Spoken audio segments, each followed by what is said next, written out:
Ei, estudante, aqui quem fala é Manuel Cabral e vamos hoje então dar continuidade às operações fundamentais de números inteiros. Hoje vamos concluir o conteúdo de operações fundamentais, pois vamos falar sobre divisão de inteiros, beleza?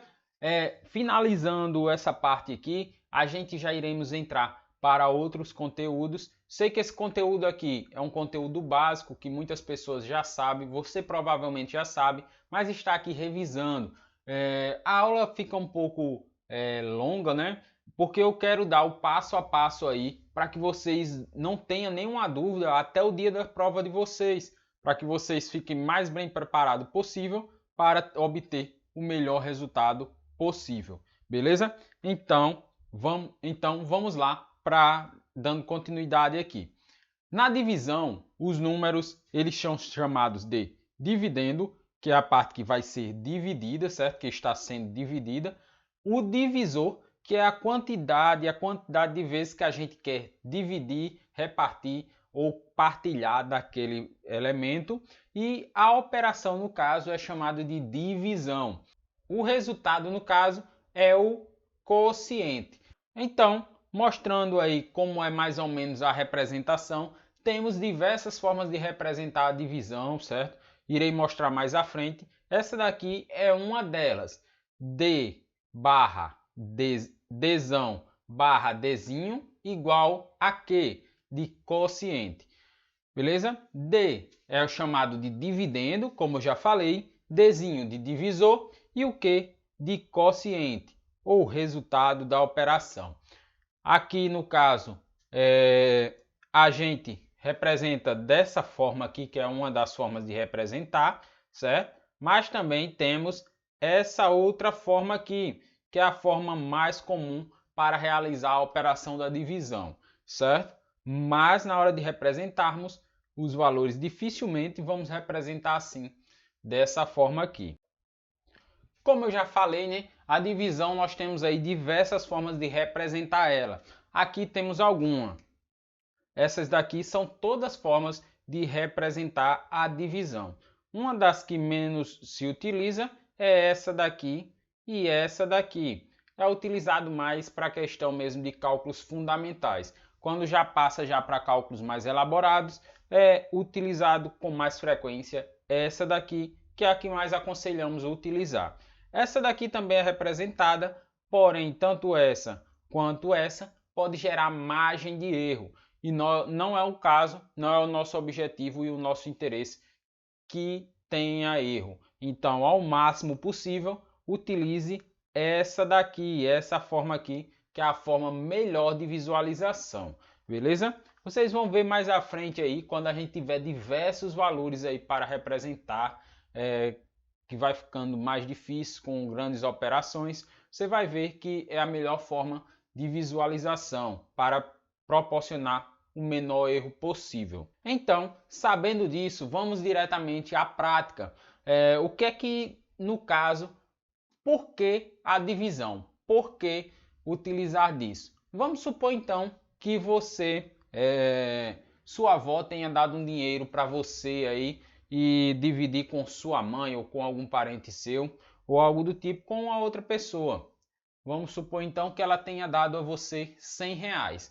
Então, você precisa dividir aquele valor para a quantidade de pessoas que a sua avó mandou dar esse dinheiro. Vamos supor que seja você uma outra pessoa, ela deu R$100 para você, você vai precisar ficar com 50 e dar R$50 para outra pessoa.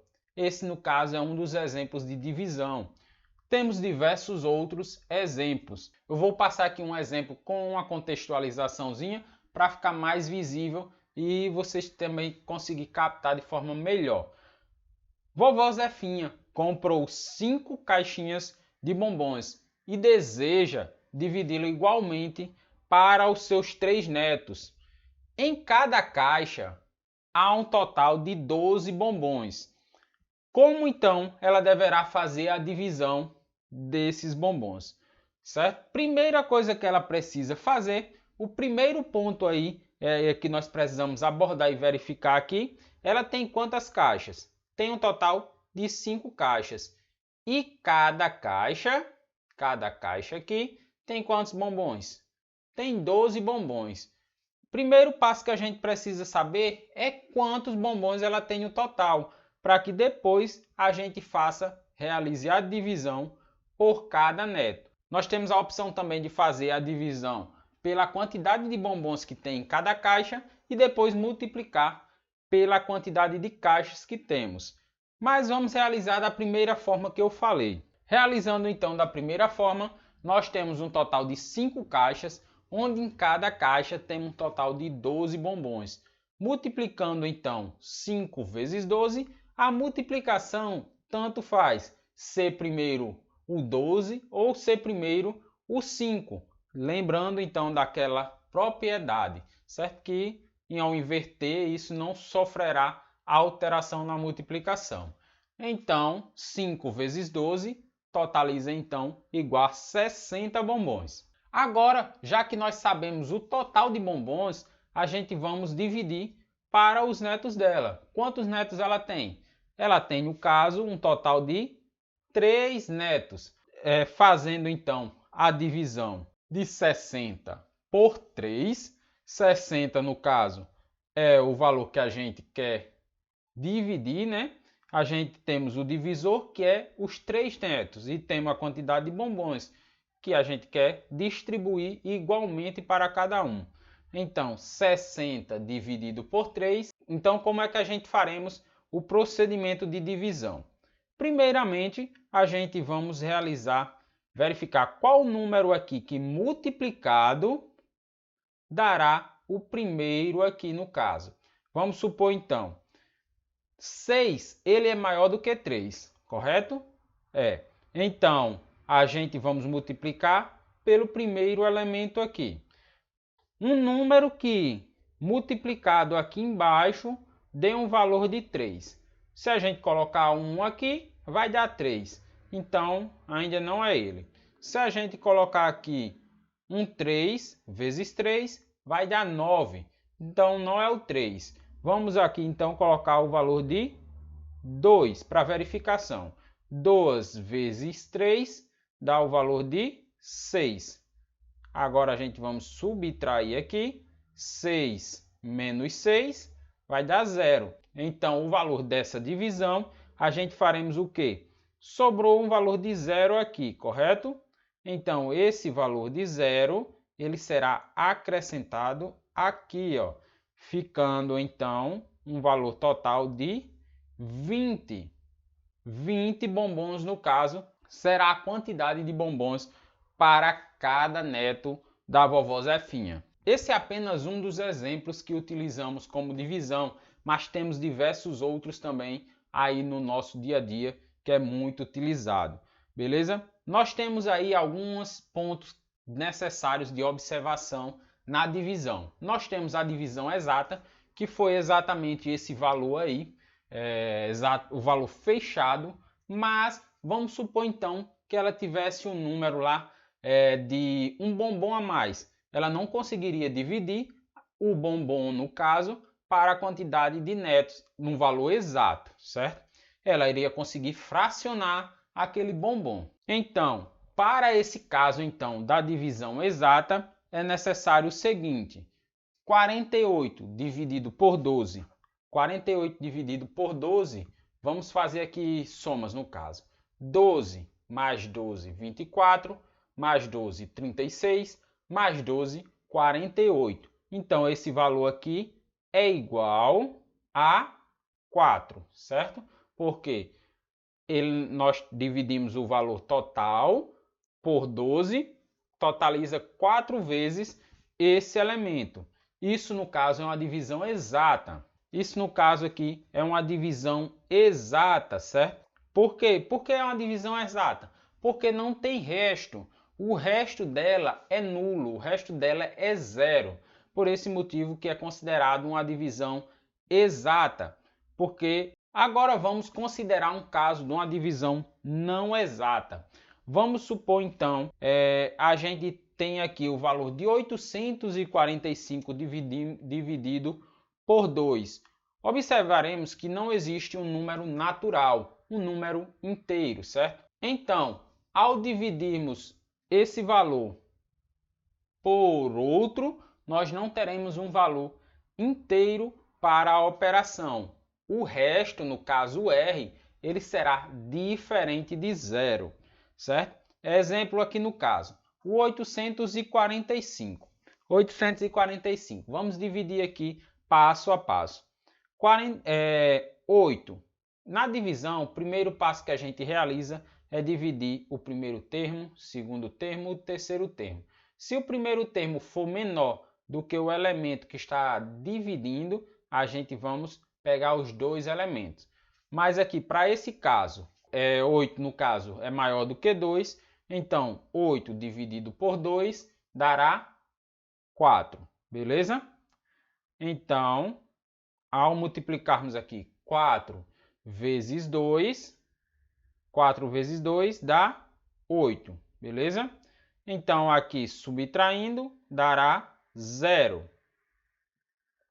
que é que a gente faz? A gente descerá o 4 para cá. Colocaremos o 4 aqui. Será o próximo elemento que será dividido. Já que 0 não dá para dividir por 2, então a gente desce esse 4 aqui. 4, no caso, ele é maior do que 2? Então é possível dividirmos ele. Então, 4, um número que aqui multiplicado por 2 dê igual a 4. Qual é o número que a gente tem? A gente temos o 2. 2 vezes 2 dará o valor de 4, certo? Aqui zeramos o valor em questão. Precisamos o quê? Descer o 5, já que o zero que está aqui em cima é menor do que o 2. O 5, ele é menor ou maior do que 2? É maior, não é isso? Então, dá para se dividir, então. Sabendo disso, a gente pegamos um valor aqui que multiplicado por 2 dê igual a 5. Vamos lá. Nós multiplicamos aqui por 2, né? Multiplicamos por 2 e obtemos 4. Se nós multiplicarmos 3 vezes 2, já vai dar 6, vai ser maior do que esse. Então, não é o que queremos. A gente colocaremos o 2 aqui. 2 vezes 2, 4. E aqui nós teremos o 1. Para essa situação, ele é menor do que o 2. Então, o resto aqui, o resto, ele é diferente de 0. Então, essa operação ela não é uma operação exata. Nós não conseguimos dividir ela de forma exata, somente de forma fracionada. E para verificação, né, se nossos cálculos estão corretos, ou até mesmo que a gente vai utilizar e necessitar mais na frente, é de grande importância a gente saber dessa fórmula aqui, a fórmula da divisão. Como é que é essa fórmula então, Emanuel? Essa fórmula é da seguinte forma. O Dzão é esse valor aqui, de 845, certo? Igual. Aí, essa multiplicação D vezes Q é o dividendo vezes o quociente. É 2 vezes 422. Mais, e esse R aqui, esse resto. Isso aqui é o resto da operação, que eu aqui representei como minúsculo e aqui está como maiúsculo, mas não tem problema. Se quiser colocar aí como maiúsculo, pode também, que é a mesma coisa. Então, o R aqui deu 1. Se nós fizermos essa conta aqui, dará o mesmo valor deste daqui, certo?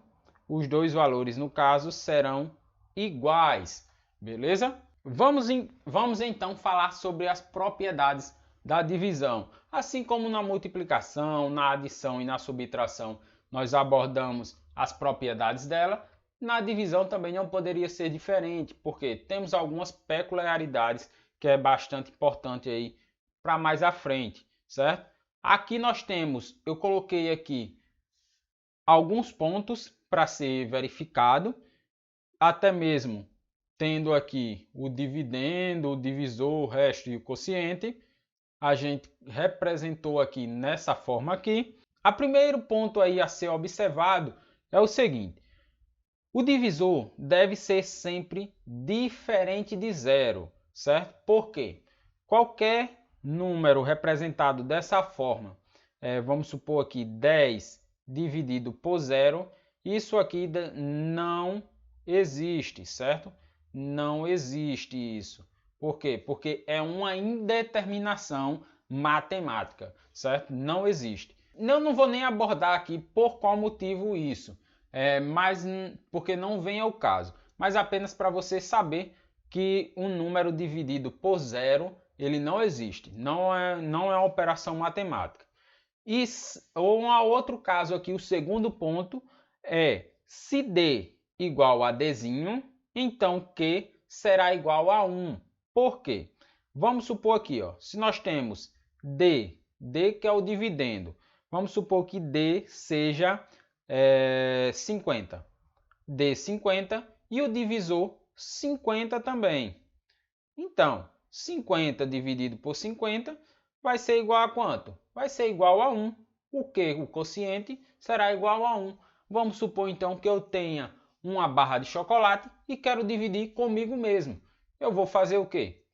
Só vou ter uma barra de chocolate para mim comer, certo? Se eu tivesse duas pessoas, eu já teria que dividir com a segunda pessoa. Mas aqui no caso é uma propriedade de D igual a Dzinho igual a 1, porque os dois valores são iguais. E se D igual a Dzinho, o divisor, for igual a 1, o valor de Q será igual ao valor de Dzão. Por quê? Vamos supor aqui então que nós tenha Dzão sobre Dzinho, e onde Dzão for 100 e Dzinho for 1. Nós vamos ter o quê?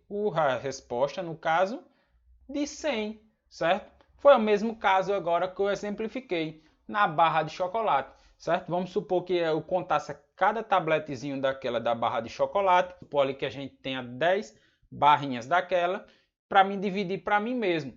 Eu vou ter, no caso, 10 barrinhas daquela para mim comer, certo? No quarto ponto aí de observação, se D igual a zero, logo o valor do quociente de se Dzão, né, for igual a zero, o valor do quociente será igual a zero. Se a gente tem aqui D sobre Dzinho, e se Dzão for zero, dividido por Dzinho, Q será igual a zero, certo? Por quê? Porque, no caso, é uma das propriedades matemáticas. Mas, Manuel, nesse caso aqui, que zero estava no Dzinho, por que não é igual a zero? Porque aqui é uma indeterminação, certo?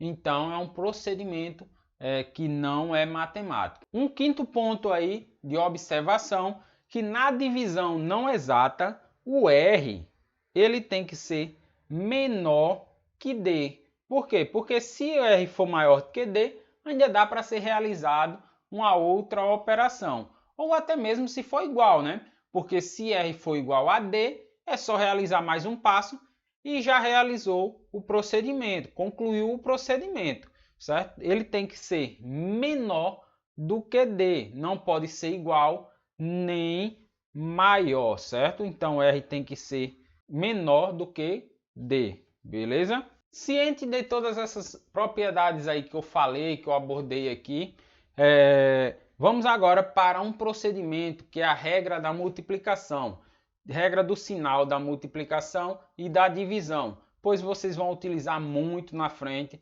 em diversos procedimentos.